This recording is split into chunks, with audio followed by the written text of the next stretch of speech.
नमस्कार दोस्तों, मैं राजेश प्रजापत और मैं आपके लिए शिक्षण वीडियो के लिए शॉर्ट नोट्स लेकर आया हूं दोस्तों। चलिए शुरू करते हैं दोस्तों। सबसे पहले एक विधि है जिसका नाम है सूत्र विधि दोस्तों। पाणिनि की अष्टाध्यायी पर आधारित विधि है दोस्तों। सूत्र विधि संस्कृत से आई है दोस्तों। इस विधि में बालकों को व्याकरण संबंधित नियम पहले बता दिए जाते हैं और उसके बाद यानी तत्पश्चात नियमों का अभ्यास कराया जाता है दोस्तों। पहले इसमें क्या किया जाता है, नियम, और बाद में अभ्यास करवाया जाता है दोस्तों। पाठ्य पुस्तक प्रणाली और सूत्र प्रणाली दोनों सिद्धांतों से आरंभ होती है और नियम से उदाहरण की ओर है। सूत्र विधि आपसे पूछे किस ओर है, तो नियम से उदाहरण की ओर है दोस्तों। इसे निगम विधि भी कहते हैं। कौन सी विधि कहते हैं दोस्तों? निगमन विधि भी कहते हैं। निगमन विधि का मतलब होता है नि से मतलब नियम की, नियम से किसकी ओर, उदाहरण की ओर दोस्तों। सूत्र 6 प्रकार के माने जाते हैं। उच्च कक्षाओं में उपयोगी अमनोवैज्ञानिक विधि है। रटन विधि पर आधारित है दोस्तों और ये नीरस होती है, शुष्क और आवश्यक दबाव महसूस करती हैं दोस्तों। प्राचीन व अमनोवैज्ञानिक विधि है दोस्तों। सिद्धांत कौमुदी पढ़ाई जाती है दोस्तों। नंबर 2, दूसरी जो विधि है जिसका नाम है रसास्वादन विधि दोस्तों। कविता का पाठ कराने हेतु ये विधि प्रयुक्त होती है। आपसे पूछे कविता का पाठ कराने हेतु प्रयुक्त विधि कौन सी, अच्छी विधि कौन सी, तो रसास्वादन विधि है दोस्तों। इस विधि में अध्यापक का लक्ष्य कविता का अर्थ बताना न होकर कविता का आनंद लेने में छात्रों को समर्थ बनाना होता है दोस्तों। यह एक प्रकार की उपसंहार विधि है दोस्तों। इसको उपसंहार विधि भी कहते हैं दोस्तों। कविता की सामान्य रूप से व्याख्या करने के पश्चात उसकी रसानुभूति करना ही उसका उद्देश्य है। रस का आनंद करवाया। उच्च कोटि की भावात्मक कविता में अधिक प्रश्नों का प्रयोग अनुचित है, अतः खंडान्वय विधि का प्रयोग नहीं करना चाहिए। खंडान्वय विधि इतिवृत्तात्मक कविता पढ़ाने के लिए उपयोगी होती है। सभी स्तरों पर उपयुक्त, सर्वाधिक प्राथमिक स्तर पर उपयुक्त होती है दोस्तों। कविता मन में पढ़ने वाली वस्तु नहीं है, इसे भावानुसार सस्वर पढ़ना चाहिए। कविता हृदय करे वे भाव विभोर सुने दोस्तों। तीसरी जो विधि है दोस्तों वह है भाषा संसर्ग विधि। इसको अव्याकृतिक विधि भी कहते हैं, अव्याकृत विधि कहते हैं दोस्तों। इसके समर्थक है दोस्तों लॉर्ड मैकाले। इस विधि को मानने वाले का कथन है कि अलग से व्याकरण की शिक्षा देने हेतु उपयुक्त नहीं है। वे व्याकरण की शिक्षा को दोषपूर्ण मानते हैं। उनका ऐसा विचार है कि यदि हम चाहते हैं कि विद्यार्थियों को भाषा पर पूरा अधिकार हो तो उन्हें ऐसे लेखकों की रचना पढ़ने को दी जाए जिनका भाषा पर अच्छा अधिकार हो दोस्तों। इस विधि के अनुसार सिद्धांत तथा नियम पृथक रूप से दिखाए बिना ही रचना तथा अभ्यास द्वारा व्याकरण का ज्ञान करवाया जा सकता है। व्याकरण के बिना ही भाषा का शुद्ध प्रयोग सिखाना और इस प्रकार शिक्षण के उद्देश्य की पूर्ति करना इस विधि का मुख्य ध्येय है दोस्तों। और बात करें दोस्तों, अगर इस प्रणाली के अनुसार बच्चों को ऐसे लेखकों की रचना पढ़ने को दी जाए जिनकी भाषा पर पकड़ हो, वे ऐसे लोगों से वार्तालाप करवाए जाए, मौखिक अभिव्यक्ति में शुद्ध भाषा का प्रयोग करते हैं। इस प्रणाली में व्याकरण के नियमों का ज्ञान कराए बिना भाषा के शुद्ध रूप का अनुकरण करने का अवसर प्रदान कर छात्रों को भाषा के शुद्ध रूप का प्रयोग करना सिखाया जाता है। गुण: प्राथमिक कक्षाओं में व्याकरण पढ़ाने की यह प्रणाली लाभदायक है। प्रारंभिक कक्षाओं में रचना तथा अभ्यास द्वारा भाषा का शुद्ध प्रयोग कराया जा सकता है। बालक कम समय में पुस्तक पढ़ने लग जाता है दोस्तों। इसके दोष क्या हैं? व्याकरण का ज्ञान स्थायी नहीं हो पाता है। बालकों में व्याकरण के प्रति अशुद्धता पैदा हो जाती है। वर्णमाला का ज्ञान पूर्ण रूप से विकसित नहीं हो पाता है। अब है दोस्तों भाषा शिक्षण यंत्र उपकरण। इसे अनुकरण विधि का दूसरा रूप कहते हैं। अध्यापक के स्थान पर इस विधि में सीता वाद्य के रिकॉर्डों का प्रयोग किया जाता है। यह शिक्षण की एक ऐसी प्रणाली है जिसमें छोटे छोटे बच्चे खेल खेल में रचना करना सीख जाते हैं। इस विधि में 4 उपकरणों की आवश्यकता होती है। उपकरण कौन कौन से दोस्तों? ग्रामोफोन मशीन जिसको टैप रिकॉर्डर, रचना का रिकॉर्ड कैसेट, लिंग्वाफोन, चित्र सहायक पुस्तकें दोस्तों। लिंग्वाफोन को सीता वाद्य भी कहते हैं दोस्तों। यह विधि उच्च प्राथमिक, पूर्व, माध्यमिक स्तर हेतु उपयोगी है दोस्तों। इस विधि में बालकों को व्यवस्थित रूप से शिक्षा प्रदान की जाती है। नंबर 5 विधि है दोस्तों साचर्य विधि। इस विधि का आविष्कार श्रीमती मारिया मॉन्टेसरी ने किया था। साचर्य विधि का आविष्कार किसने किया? श्रीमती मारिया मॉन्टेसरी ने किया। साचर्य विधि का प्रयोग यूरोप में अधिक किया जाता है। इस विधि में कई प्रकार के चित्र तथा खेलने की वस्तुएं एक कमरे में एकत्रित कर ली जाती हैं। इन वस्तुओं तथा चित्रों आदि में नाम कार्डों पर लिखे जाते हैं। इन कार्डों को आपस में मिला दिया जाता है। बालक दीवार पर लटके हुए चित्रों और कमरे में पड़ी हुई वस्तुओं को देखता है और उनके नामों को कार्डों पर ढूंढने का प्रयास करता है। अभ्यास करते करते बालक अनेक शब्दों और वर्णों का परिचय कर लेता है दोस्तों। इसका अवगुण यह है कि केवल कुछ संज्ञाओं का ही ज्ञान कराया जा सकता है। यह विधि केवल छोटी कक्षाओं तक सीमित है। साहचर्य से तात्पर्य नवीन ज्ञान को किसी वस्तु के साथ जोड़कर साहचर्य करवाना है दोस्तों। छठी है ध्वन्यात्मक विधि दोस्तों। इसके जनक है माइकल सेमर, 1935 में दिया था दोस्तों। इसके जनक कौन है? माइकल सेमर। इस विधि में अक्षर व शब्द को ध्वनि की सहायता से पढ़ाया जाता है। वाचन के लिए ध्वन्यात्मक लिपि का प्रयोग किया जाता है। आजकल बच्चों की पुस्तकों में अक्षर बोध विधि तथा ध्वनि साम्य विधि दोनों का समन्वय होता है। इन दोनों प्रणालियों को ध्वन्यात्मक विधि भी कहते हैं। इस विधि से उच्चारण कौशल का विकास होता है। एक शिक्षक अपने बालकों को पायो जी मैंने रतन धन रतन पायो नामक पाठ को पढ़ाते समय ध्वन्यात्मक उपागम का प्रयोग करते हैं। जैसे पायो जी मैंने पायो जी मैंने धन रतन पायो, ऐसे। और पाठ को पढ़ाते समय ध्वन्यात्मक उपागम का प्रयोग करते हैं दोस्तों। ध्वन्यात्मक विधि दोस्तों। सातवीं विधि व्याख्यान विधि। इसके कथन पद्धति प्रवचन विधि कहते हैं। इसे कौन सी विधि कहते हैं? कथन पद्धति कहते हैं, प्रवचन विधि भी कहते हैं। व्याख्यान विधि सर्वाधिक प्राचीन विधि है। वर्तमान में सर्वाधिक आलोचना किए जाने के उपरांत भी सर्वाधिक प्रयुक्त की जाती है। ये केवल सृजनात्मक विधि है। व्याख्यान विधि में अध्यापक केंद्र बिंदु होता है। व्याख्यान विधि मनोवैज्ञानिक विधि है। इसमें छात्र निष्क्रिय श्रोता बने रहते हैं। इनकी रुचियों, प्रवृत्तियों, योग्यता को ध्यान में नहीं रखा जाता। व्याख्यान विधि के 3 रूप है: व्यास विधि, तुलना विधि, समीक्षा विधि। व्याख्यान विधि में अध्यापक के 5 चरण हैं: प्रकरण का चयन, नियोजन, प्रस्तुतिकरण, निष्कर्ष और मूल्यांकन दोस्तों। प्रदर्शन विधि। 8वीं विधि का नाम है प्रदर्शन विधि। किसी घटना को दृश्य के रूप में प्रयुक्त करना तकनीकी भाषा में प्रदर्शन कहलाता है। प्रदर्शन विधि में मूर्त से अमूर्त शिक्षण सूत्र का प्रयोग किया जाता है कि व्यावहारिक रूप से सफल एवं उपयोगी है। इस विधि में शिक्षक छात्रों के सामने प्रयोग का प्रदर्शन करता है तथा प्रयोग से संबंधित विभिन्न पक्षों की व्याख्या प्रस्तुत करता है। प्रदर्शन के समय छात्र भी सक्रिय रहता है। इस प्रकार पाठ द्विपक्षीय हो जाता है। प्रदर्शन विधि में छात्रों की निरीक्षण व तर्क शक्ति में भी पर्याप्त विकास होता है। प्रदर्शन विधि शिक्षक केंद्रित होती है दोस्तों। इसके दोष है: छात्र स्वयं प्रयोग नहीं कर पाते, कक्षा का अनुशासन ठीक नहीं रहता, जब प्रयोग असफल रहता है तब छात्रों के मन में दुविधा उत्पन्न हो जाती है। नंबर 9 श्रुत लेख या अभ्यास विधि। शिक्षक द्वारा बोले गए शब्दों को सुनकर लिखने के कारण उसका नाम श्रुत लेखन विधि पड़ा। यह विधि प्राथमिक कक्षाओं के श्रुत लेख हेतु अधिक उपयोगी है। उद्देश्य छात्रों के वर्तनी दोष दूर करना है। इससे सही ढंग से सुनकर शुद्ध लिखने की क्षमता का विकास करना, लेखन शक्ति का विकास करना। सुलेख अक्षरों को सुंदर लिखना ही सुलेख है। यह लेखन का प्रथम एवं आवश्यक गुण है। अनुलेख बालक द्वारा किसी अच्छी और सुंदर लिखावट को देखकर लिखना ही अनुलेख है। प्रतिलेख किसी प्रकार की पत्रिका पुस्तक में छपे हुए वाक्य या गद्यांश की नकल करके लिखना ही प्रतिलेख कहलाता है दोस्तों। दल शिक्षण विधि, टीम टीचिंग, समूह शिक्षण विधि। दल शिक्षण विधि का श्रीगण अमेरिका में हुआ। 1939 में हार्वर्ड विश्वविद्यालय के छात्र मिशिगन व हार्वे द्वारा द्वितीय विश्व युद्ध में प्रारंभ हुई। कार्लो आल्सन दल शिक्षण अनुदेशन परिस्थितियों को उत्पन्न करने की एक प्रविधि है। इसमें 2 या 2 से अधिक अध्यापक अपने कौशल तथा शिक्षण योजना का छात्रों के एक समूह के शिक्षण के सहयोग करते हैं, जिसमें लचीली योजना प्रयोग में लाई जाती है। जो विशिष्ट अनुदेशन की आवश्यकता बदली भी जा सकती है। दल शिक्षण का मुख्य उद्देश्य शिक्षण अधिगम प्रक्रिया को प्रभावशाली बनाना। दल शिक्षण सहकारिता की भावना पर आधारित है। दल शिक्षण के 3 सोपान हैं: योजना का निर्माण, व्यवस्था, क्रियान्वयन, मूल्यांकन, परीक्षण। दल शिक्षण में 3 प्रारूप होते हैं: आम सभा सत्र, लघु सभा सत्र, अनुवर्ग शिक्षण, प्रयोगशाला सत्र। नंबर 11 भाषा प्रयोगशाला विधि। प्रयोगशाला विधि बालकों को इस प्रकार सिखाया जाना चाहिए कि उनको स्वयं प्रयोग करने तथा निरीक्षण करने का अवसर प्राप्त हो। भाषा प्रयोग भाषा में छोटे छोटे केबिनेट बने होते हैं, जिन्हें श्रवण कोष्ठ कहा जाता है।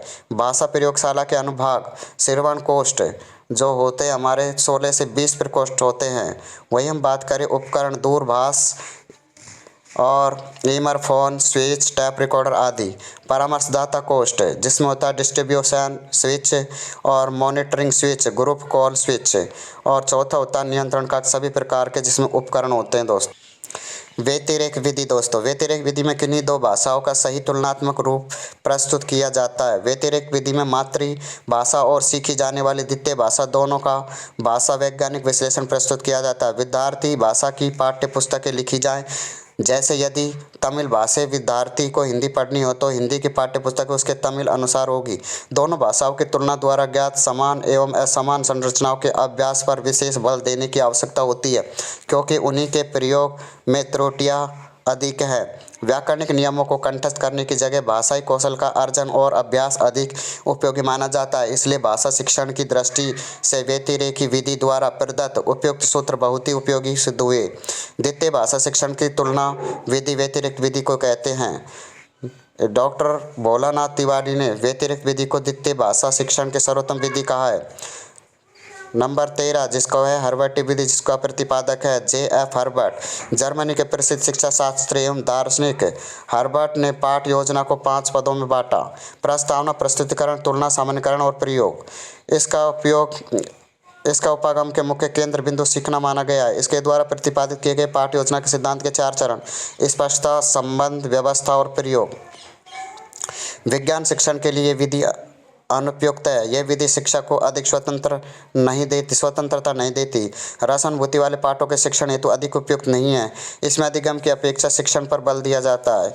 ये शिक्षण के मनोवैज्ञानिक सिद्धांतों पर आधारित है। हर्बर्ट के शिष्य जिलर ने स्पष्टता वाले सिद्धांत को 2 भागों में बांटा है: प्रस्तावना और प्रस्तुतिकरण। दूसरे शिष्य राइन एक पद उद्देश्य कथन और जोड़ दिया। इस प्रकार संशोधित रूप प्राप्त होते हैं: प्रस्तावना, उद्देश्य कथन, प्रस्तुतिकरण, पुनरावलोकन, नियमीकरण, निर्धारण और प्रयोग का अभ्यास। इस विधि में आजकल सामान्यतः इन पदों को काम में लेते हैं, जैसे तैयारी, प्रस्तुतिकरण, तुलना, सामान्यीकरण, अनुप्रयोग और पुनरावृत्ति। नंबर 14 समवाय विधि भाषा संसर्ग विधि का दूसरा रूप है। व्याकरण की शिक्षा लंबी समवाय द्वारा दी जाती है, अर्थात रचना, कहानी, पद आदि की शिक्षा देने के साथ साथ ही प्रसंग और आवरानुकूल व्याकरण की शिक्षा दी जाती है। अर्थात रचना पढ़ाते समय यदि कई वाक्यों में संज्ञा शब्द आए हो तो विद्यार्थियों को संज्ञा का ज्ञान कराया जा सकता है। इसी प्रकार पद पढ़ाते वक्त छंद, अलंकार आदि का ज्ञान दिया जा सकता है। समवाय विधि के सिद्धांत हर्बर्ट का संप्रात्मकता का सिद्धांत। इसके अनुसार जब तक नए पाठ को पूर्व ज्ञान के साथ न जोड़ा जाए तब तक नया पाठ पूर्ण रूप से हृदयगत नहीं हो सकता। हर्बर्ट का समन्वय क्षैतिज का सिद्धांत एक विषय का अन्य विषय के साथ संबंध, लंबे सहसंबंध, एक ही विषय के विभिन्न अंगों का संबंध। जिलर का केंद्रीयकरण सिद्धांत हर्बर्ट के शिष्य जिलर ने एक ही विषय को केंद्र में रखकर अन्य विषयों को पढ़ाने की चेष्टा की। जिलर ने इतिहास को केंद्र बनाया, पाकर ने विज्ञान को केंद्र बनाया और डी गर्मी ने अर्थशास्त्र को विषय बनाया। फ्रोबेल का जीवन केंद्रित शिक्षा, खेल खेल में भाषा सीखे। अमेरिका डीवी का सामाजिकीकरण का सिद्धांत। डीवी के अनुसार शिक्षा का केंद्र सामाजिक जीवन बनाया जाए और स्कूल में ऐसी सामाजिक क्रियाएं आरंभ की जाए जो शिक्षाप्रद हो। गांधी जी का समवाय सिद्धांत बेसिक पद्धति के प्रतिपादक महात्मा गांधी को कहा जाता है। बेसिक पद्धति का आधार भारतीय दर्शन है। सारा ज्ञान किसी क्रिया के द्वारा किया जाता है। ज्ञान प्रदान करने की इस विधि को समवाय कहते हैं। ज्ञान प्रदान करने के लिए जिन क्रियाओं को साधन के रूप में लिया जाता है, इसका संबंध 3 चीज़ों के साथ होता है: उद्योग, भौतिक वातावरण, सामाजिक वातावरण। समवाय प्रणाली में गद्य पद के साथ व्याकरण शिक्षण कराया जाता है। प्रत्यक्ष विधि नंबर 15 प्रत्यक्ष विधि का सूत्रपात पश्चिमी देशों में हुआ। वस्तुओं को प्रत्यक्ष देखना, वस्तुएं, जीव जंतुओं का चित्र अथवा प्रतिपादन करना, क्रियाओं को करके दिखाना। भारत में 20वीं शताब्दी के प्रथम दशक में प्रत्यक्ष विधि अपनाई गई थी। सर्वप्रथम अपनाने का श्रेय बंगाल में टपिंको, मुंबई में फ्रेजर को, मद्रास में येट्स को। इसके गुण क्या है? इस पद्धति में वार्तालाप, मौखिक कार्य और बोलने के अभ्यास पर बल दिया जाता है। अन्य भाषा को स्वतंत्र व पृथक भाषा के रूप में पढ़ाया जाता है। इस पद्धति में मातृभाषा को सीमित कर दिया गया है। संपूर्ण वाक्यों को इकाई माना जाता है। प्रत्यक्ष पद्धति में अन्य भाषा के अध्ययन, अन्य भाषाओं में ही आदेश निर्देश दिए जाते हैं और उसी प्रकार विचार अभिव्यक्ति की जाती है। इस पद्धति का मुख्य सिद्धांत यह है कि जिस प्रकार बालक श्रवण एवं अनुकरण द्वारा मातृभाषा सीख लेता है, उसी प्रकार वह दूसरी भाषा भी सीख सकता है। व्याकरण की सहायता नहीं ली जाती। दूसरी भाषा सीखने में उसी भाषा का माध्यम अपनाया जाता है। इसमें बच्चों को ए से अनार, ई से ईख, चार्ट या चित्र के साथ या प्रत्यक्ष दिखाकर इन अक्षरों को लिख कर दिया जाता है। दोष, इस विधि में सुनने वाला बोलने पर अधिक बल होने के कारण वाचन लेखन गौण हो जाते हैं। नोट, प्रत्यक्ष विधि का सर्वप्रथम प्रयोग फ्रांस के गुयेन मौर्य ने किया था। आपसे पूछे प्रत्यक्ष विधि का सर्वप्रथम प्रयोग किसने किया था? तो गुयेन मौर्य ने किया था। नंबर 16, अनुकरण विधि। इस विधि में प्रारंभ में अक्षर ज्ञान कराना आरंभ करता है। इसमें लिखित अनुकरण जिसमें होते हैं रूपरेखा अनुकरण। रूपरेखा अनुकरण में शिक्षक हल्के हाथ से अभ्यास पुस्तिका पर अक्षरों की आकृति बना देता है अथवा मुद्रित पुस्तिकाएं जिसमें अक्षर या वाक्य बिंदु रूप में लिखे जाते हैं बालकों को देता है। बालक उन बिंदुओं पर सधे हुए हाथ से पेंसिल या बॉल पेन फेरता है, जैसे ये बने हुए हैं दोस्तों। इसमें दोस्तों इस प्रकार से आपको डैश डैश करके मिलेगा दोस्तों, और फिर इनको क्या करना पड़ता है दोस्तों? मिलाना पड़ता है। जैसे ये ऐसे मिला दिया दोस्तों, क्या इस प्रकार से लिखना पड़ता है दोस्तों। चलिए बात करते हैं दोस्तों स्वतंत्र अनुकरण। अध्यापक श्याम पट पर या अभ्यास पुस्तिका पर अक्षर लिख देता है और बालक से कहता है कि वह स्वयं नीचे उसी प्रकार से अक्षर लिखे, जैसे क, ए, आ, पे। इनको देखकर उसको नीचे लिखना पड़ता है। अनुकरण विधि अंग्रेजी भाषा शिक्षण के लिए उपयोगी मानी जाती है दोस्तों। वहीं हम बात करें दोस्तों नंबर 3, मॉन्टेसरी विधि। इस विधि में आँख, कान आदि ज्ञानेंद्रिय और हाथ तीनों की सहायता ली जाती है। बालक पहले अक्षर को देखता है, उनकी ध्वनियों को कानों से सुनता है और उभरे हुए अक्षरों पर उंगली फेरता है। वह अक्षरों के स्वरूप से परिचित होकर लिखना सीख जाता है।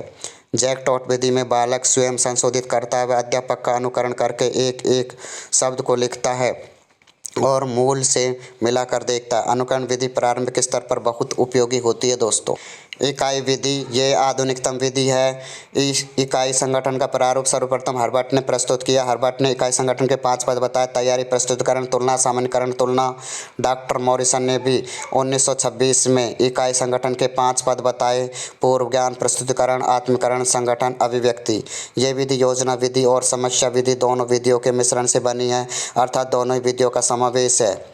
NCERT के अनुसार इकाई एक निर्देशात्मक युक्ति है जो छात्रों के संवित रूप से ध्यान प्रदान करती है। शिक्षण विधियां दोस्तों, भाषा सीखने का मनोवैज्ञानिक क्रम क्या है दोस्तों? तो इसमें पूछे सबसे पहले सुनना, बोलना, पढ़ना, लिखना, ये पूछा जाता है दोस्तों। भाषा कौशल में अगर आपसे पूछे कि मनोवैज्ञानिक क्रम क्या है, तो पहले सुनते हैं, फिर बोलते हैं, फिर पढ़ते हैं, फिर लिखते हैं। डॉक्टर स्वीट के अनुसार व्याकरण भाषा का व्यवहारिक विश्लेषण है। महर्षि पतंजलि व आचार्य किशोरदास वाजपेयी ने अपने महाभाष्य ग्रंथ में व्याकरण को शब्दानुशासन कहकर पुकारा है। किशोरीदास वाजपेयी ने व्याकरण को भाषा का भूगोल कहा है। अब दोस्तों हमारे सामने विधि आती है आगमन विधि। आगमन विधि और निगमन विधि।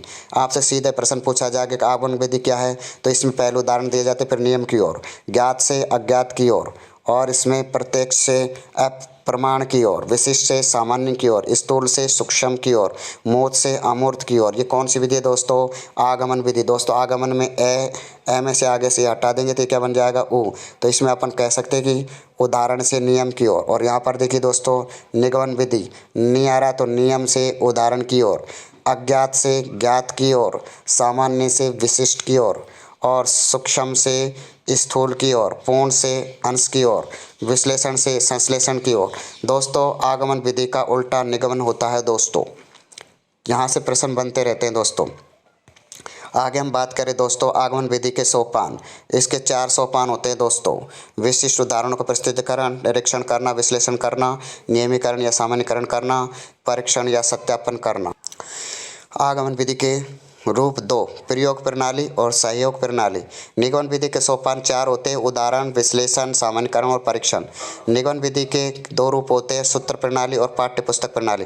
पाठ्य पुस्तक प्रणाली को सुग्गा या तोता प्रणाली भी कहते हैं दोस्तों, पेपर में पूछी गई है। अब है सैनिक विधि दोस्तों, सेना प्लस एक से बना सैनिक। अमेरिका में द्वितीय विश्व युद्ध के समय शुरू की गई थी। उपनाम इसको सैनिक विधि को कहते हैं, श्रवण भाष्य विधि कहते हैं, संगठन विधि कहते हैं, स्मरण विधि कहते हैं, आर्मी मेथड कहते हैं। अमेरिका के सैनिक अधिकारियों द्वारा ASTP कार्यक्रम चलाया गया। ASTP का पूरा नाम है आर्मी स्पेशलाइज्ड ट्रेनिंग प्रोग्राम दोस्तों। ASTP कार्यक्रम, इस कार्यक्रम में सैनिकों को छोटे छोटे टुकड़ों में विभाजित करके मौखिक रूप से सैनिकों को प्रशिक्षण दिया गया। ASTP कार्यक्रम के प्रमुख अधिकारी पेज बोज समीर ब्लूमफील्ड थे दोस्तों। नंबर 20 व्याकरणवाद विधि, इसके प्रवर्तक राम गोपाल कृष्ण भंडारकर थे दोस्तों। ये बिल्कुल मोस्ट प्रश्न है दोस्तों। सर्वप्रथम संस्कृत भाषा में प्रयोग किया गया था दोस्तों इस विधि का। उपनाम क्या है, इसको परंपरागत विधि कहते हैं, शास्त्र विधि कहते हैं, भंडारकर विधि कहते हैं, परोक्ष विधि कहते हैं, प्रत्यक्ष विधि कहते हैं। इस विधि के अंतर्गत सर्वप्रथम द्वितीय भाषा के व्याकरण का ज्ञान कराया जाता है। यह मनोवैज्ञानिक विधि है, इसमें व्याकरण के नियमों को रटने पर बल दिया जाता है। उच्च कक्षा हेतु उपयोगी है। यह विधि 2 तत्व पर आधारित है, व्याकरण तत्व एवं अनुवाद तत्व। दोस्तों वेरी मोस्ट इम्पोर्टेंट, अभिक्रमित अनुदेशन विधि, फ्रेम के द्वारा अध्यापन, शिक्षक अनुपस्थित होता है। अभिक्रमित अनुदेशन शब्द का प्रयोग सर्वप्रथम 20वीं शताब्दी में सिडनी पल प्रेसी ने किया। खोज 1954 में हार्वर्ड विश्वविद्यालय के प्रोफेसर स्किनर द्वारा की गए थे दोस्तों। अब यहाँ से सीधा प्रश्न बनता है दोस्तों, रेखीय अभिक्रमक या बाह्य अभिक्रमक 1954 में स्किनर ने दिया। शाखीय अभिक्रम या आंतरिक अभिक्रम 1955 में नॉर्मन क्राउडर ने दिया दोस्तों। पूछा गया दोस्तों, रेखीय किसने दिया, स्किनर ने। शाखीय अभिक्रमण किसने दिया दोस्तों, क्राउडर ने। अवरोही अभिक्रम 1962 में थॉमस F गिलबर्ट ने दिया दोस्तों, गणित और अंग्रेजी के लिए। कंप्यूटर आधारित अभिक्रमण ये दिया था दोस्तों लाटेंस स्टोलरो। और अनुकूलित अभिक्रमित अनुदेशन दिया था दोस्तों गोइन पास के द्वारा दिया गया था दोस्तों। नोट की बात है दोस्तों, भारत में अभिक्रमित शिक्षा का प्रारंभ 1963 में सेंट्रल पेडागोजिकल इंस्टीट्यूट इलाहाबाद में हुआ। IAPL Indian association of programme learning 1966 अभिक्रमित अनुदेशन विधि की तुलना करते हैं तो दोस्तों ये सारणी बहुत मोस्ट है दोस्तों। देखिए, रेखीय विधि के जनक कौन थे दोस्तों, स्किनर। शाखीय के कौन थे दोस्तों, नॉर्मन क्राउडर थे दोस्तों। और अवरोही के कौन थे दोस्तों, इसके अवरोही के कौन थे, थॉमस गिलबर्ट दोस्तों। कब दिया गया था दोस्तों, 1954 में रेखीय दिया गया था। शाखीय 1960 में दिया गया था, अवरोही 1962 में। प्रश्न क्या था, रेखीय का प्रश्न था निबंधात्मक एवं रिक्त स्थान। शाखीय में वस्तुनिष्ठ प्रश्न आते हैं, अवरोही में प्रायोगिक। रेखीय का उद्देश्य निम्न स्तरीय, शाखीय का मध्य स्तरीय, अवरोही का उच्च स्तरीय। पदों का आकार की बात कर, रेखीय में छोटा आकार होता है, शाखीय में बड़ा होता है, अवरोही में सामान्य होता है। पदों की संख्या की बात करें तो रेखीय में पद अधिक होते हैं, शाखीय में कम होते हैं, अवरोही में औसत होता है, औसत रूप से होता है दोस्तों। और वहीं बात करें दोस्तों, उपयोग कमजोर या मंदबुद्धि होता है, इसमें प्रतिभाशाली होता है, समस्यात्मक बालकों के लिए उपयोगी। अनुक्रिया, ये बाह्य अनुक्रिया पर जोर देता है, या आंतरिक पर देता है, ये क्रियात्मक तक देता है। दोष, नकल की प्रवृत्ति का दोष है, इसमें सही उत्तर की ओर संकेत करता है, व्यक्तिगत विभिन्नता पर। सोपान, शिक्षण अभ्यास का परीक्षण, प्रस्तुतिकरण निदान उपचार और प्रदर्शन अनुमोदन का प्रस्तुतिकरण या उन्मुक्तिकरण दोस्तों। नंबर 22 पर्यवेक्षित विधि, अर्थ है देख रेख करना, शिक्षक की देख रेख में छात्रों द्वारा स्वाध्याय कराना। प्रवर्तक है इसके डेजी मॉरविल जॉन 1971। उपनाम इसके निर्देशित अध्ययन विधि, निर्देशित स्वाध्याय प्रणाली, पर्यवेक्षण विधि। पर्यवेक्षित विधि का विभाजन 3 प्रकार से किया गया है। प्रथम कालखंड विभाजन, जिसमें कक्षा के लिए समय का विभाजन प्रभावी रूप से किया गया है। द्विकालखंड विभाजन सिम्पसन ने दिया, जिसमें 90 मिनट की सारणी बनाई दोस्तों। पुनर्निरीक्षण एवं पूर्व पाठ 25 मिनट होना चाहिए दोस्तों। कार्य परीक्षण निरीक्षण 25 मिनट का होना चाहिए। शारीरिक व्यायाम आराम 5 मिनट का होना चाहिए। निरीक्षण कार्य का अध्ययन 35 मिनट दोस्तों। नंबर 3 है त्रिकाल खंड विभाजन, सामाजिक योजनाओं में प्रत्येक विषय के लिए प्रति सप्ताह 1 घंटा निरीक्षण अध्ययन के लिए निर्धारित है। नंबर 23 दूर शिक्षा विधि, शिक्षा का वह रूप जिसमें विद्यार्थी को दूर से शिक्षा दी जाती है। उद्देश्य सभी को शिक्षा के समान अवसर सिद्धांत को बढ़ावा देना, अक्सर सिद्धांत को बढ़ावा देना। दूरस्थ शिक्षा स्वयं अनुदेशन की प्रणाली पर आधारित है। खुले विश्वविद्यालय आवासीय, अनुबंधित आवासीय तथा खुला विश्वविद्यालय इत्यादि स्वरूपों में हो सकते हैं। विभिन्न देशों में इनके नाम जैसे भारत में पत्राचार पाठ्यक्रम दूरस्थ शिक्षा खुला विश्वविद्यालय कहते हैं, ऑस्ट्रेलिया में भाईपत्ती कहते हैं, फ्रांस में टेली इंसाइटमेंट कहते हैं, उत्तरी अमेरिका में स्वतंत्र अध्ययन कहते हैं। राजस्थान में सर्वप्रथम खुला विश्वविद्यालय 1987 में कोटा में स्थापित किया गया, जिसे वर्तमान में 2002 में वर्धमान खुला विश्वविद्यालय के नाम से जाना जाता है, वर्धमान महावीर खुला विश्वविद्यालय। वाचन विधि 20वीं सदी के आरंभ में अमेरिका में इसका आरंभ हुआ। कविता पढ़कर उसका अर्थ ग्रहण करना ही वाचन विधि है। वाचन के दो भेद होते हैं दोस्तों, वेरी मोस्ट इंपॉर्टेंट दोस्तों, सहस्वर वाचन और मौन वाचन। सहस्वर वाचन और दोस्तों मौन वाचन। सहस्वर वाचन की बात करें, इसको आदर्श वाचन भी होता है, इसमें अनुकरण वाचन होता है, व्यक्तिगत वाचन और संवेद वाचन। मौन वाचन की बात करें दोस्तों, इसमें गंभीर वाचन होता है और द्रुत वाचन होता है दोस्तों। गंभीर वाचन को सिंहावलोकन कहते हैं, द्रुतवाचन को विंगावलोकन कहते हैं। मौन वाचन अर्थ ग्रहण करने के कौशल के विकास के लिए उपयोगी है। सामान्यतः मौन वाचन उच्च प्राथमिक यानी 6 से 8 तक शुरू करना चाहिए, और जो होशियार बच्चे, प्रतिभाशाली बच्चे, उनके लिए कक्षा 3 से आरंभ कर देना चाहिए मौन वाचन। गंभीर वाचन का उद्देश्य भाषा का अधिकार, विषय पर अधिकार, केंद्रीय भाव की खोज, और बात करें दोस्तों नवीन सूचनाओं का एकीकरण, केंद्रीय भाव की खोज हो गया। और द्रुत वाचन का उद्देश्य सीखी भाषा का अभ्यास करना, अवकाश का सदुपयोग करना, साहित्य का परिचय, आनंद की प्राप्ति। द्रुत वाचन के उद्देश्य कौन कौन से? सीखी भाषा का अभ्यास करना, अवकाश का सदुपयोग करना, साहित्य का परिचय, आनंद की प्राप्ति। द्विभाषा विधि पर 2 भाषाओं का ज्ञान। प्रवर्तक थे इसका डॉडसन। H.N. शास्त्री ने द्विभाषी विधि को व्याकरण विधि व प्रत्यक्ष विधि के मध्य सेतु कहा है। यह विधि मूल रूप से अंग्रेजी, फ्रेंच, जापानी भाषा को पढ़ाने के लिए काम में ली जाती है। इस विधि के माध्यम से मातृभाषा तथा विदेशी भाषा दोनों का एक साथ प्रयोग करके विदेशी भाषा को सिखाया जाता है। द्विभाषा पद्धति के क्षेत्र सम्मेलन, गोष्ठियाँ, अनुवाद, शिक्षण, विदेशी भाषा का शिक्षण। सूक्ष्म शिक्षण, इसके प्रवर्तक थे डी एलेन।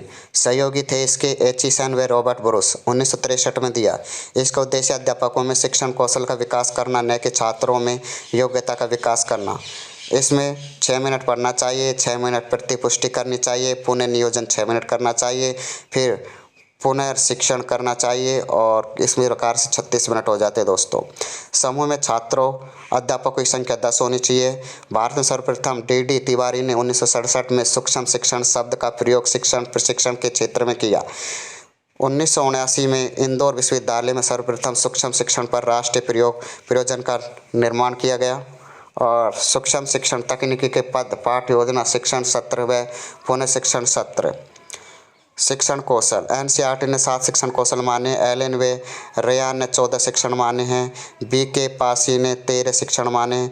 शिक्षण कौशल के 3 अंग है: प्रत्यक्ष ज्ञान, संज्ञान, क्रिया।